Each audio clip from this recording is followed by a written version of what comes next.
Hello, ladies and gentlemen, this is the Canary, going out to you wherever you happen to be in the world right now. And what I wanted to talk to you about today is a little show called Zoids, which I used to watch a fair bit as a kid. I watched pretty much every episode that they aired on Toonami back in the day. I've got quite a bit of nostalgia for this. What I wanted to do is, because this is, it was pretty special to me, especially back in the day, so I wanted to do kind of like a retrospective where I go through every episode in the series and do a video on each one.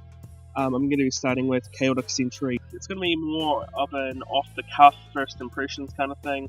It's not going to be as heavily scripted. This one's going to be a bit more podcasty. And so for those of you who might be saying out there, hey mate, isn't this pretty much a rip-off of Doug Walker's vlog series and Zoids Pokemon Retrospective? Yeah, it pretty much is, but it's with Zoids and I haven't done Zoids yet, so there you go. Anyway, moving on to the episode, just a quick recap of the plot. It follows our main character, a dude by the name of Van Flyheart, who lives in a village out in the desert on this planet, on Planet Z, titular Planet Z in the episode title. Quick note about the Zoids, it is a giant robot / mech series, and the mechs work a little differently in this one than they do in others. Mechs in this, they're not...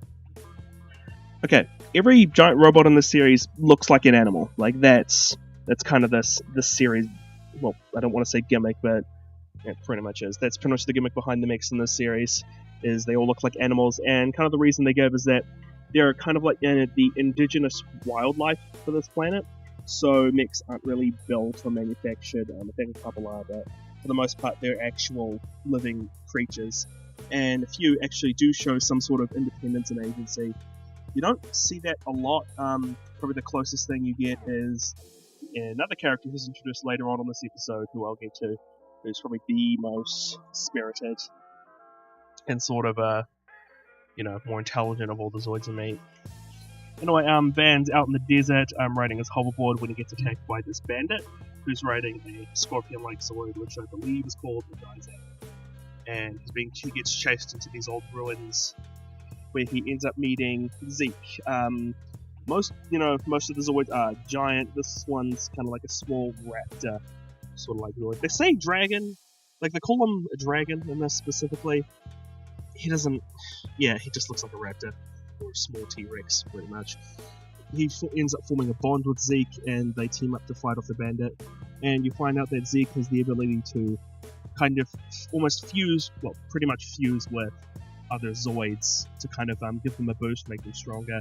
And in the case of the shield liger that Van finds, which is old, beaten up, and completely rusted to all hell and back, he ends up fusing with it to kind of bring it back to working condition, and he fights off all the bandits.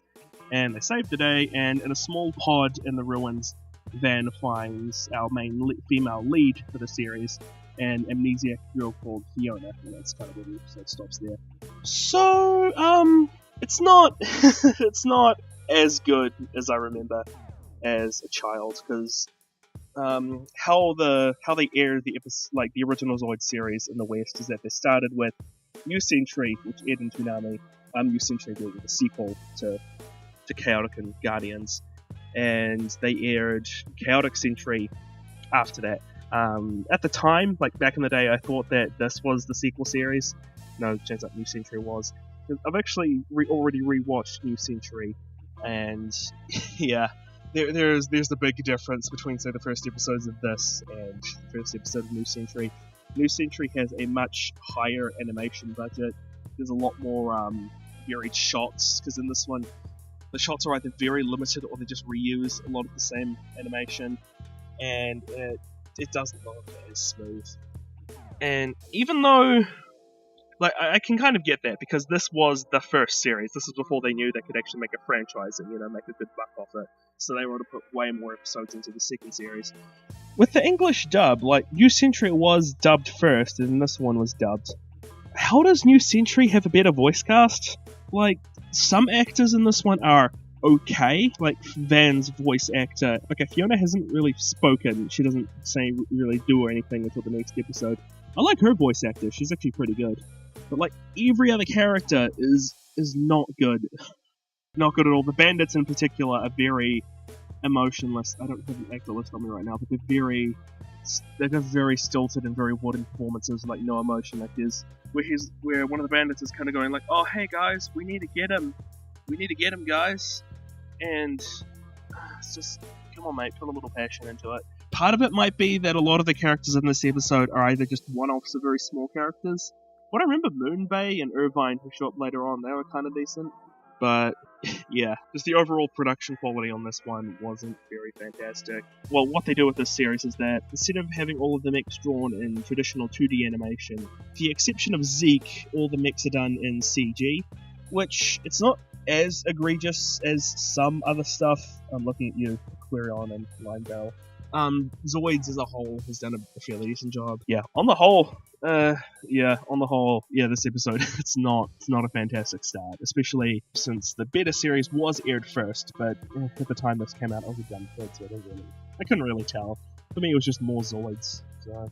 Okay, and another issue I have is with the dialogue itself. It's a lot of very exposition-heavy dialogue. You know, kind of like there's a scene where Van's sister is standing at their father's grave, and she's talking with a priest, and, you know, they just casually offhand and mention, it's just like, because they're kind of like, oh, where did these flowers on his grave come from? And then he's just like, oh, you know, Van must have left him, because, you know, your father died in that war all the time ago with his Zoid Zeke. And it's just a lot of dialogue, it's a lot of exposition, heavy dialogue. Like, I mean, I hope that kind of stuff slows down, but just for now, it's not the most pleasant trip down memory lane. It's not the most pleasant trip that I was hoping for, but yeah, here's hoping it gets better. I mean, I remember a lot of the stuff that does happen later on down the line. So, yeah, that was the first episode of Zoids Chaotic Century. Not overly impressed, but here's hoping it gets better. And even if it doesn't, well, I know new centuries after this, and I know that's pretty good. And I'll try to stop comparing this series to new centuries, so we'll just see how that goes. So, until then, I've been the Canary. Crash and burn, everybody.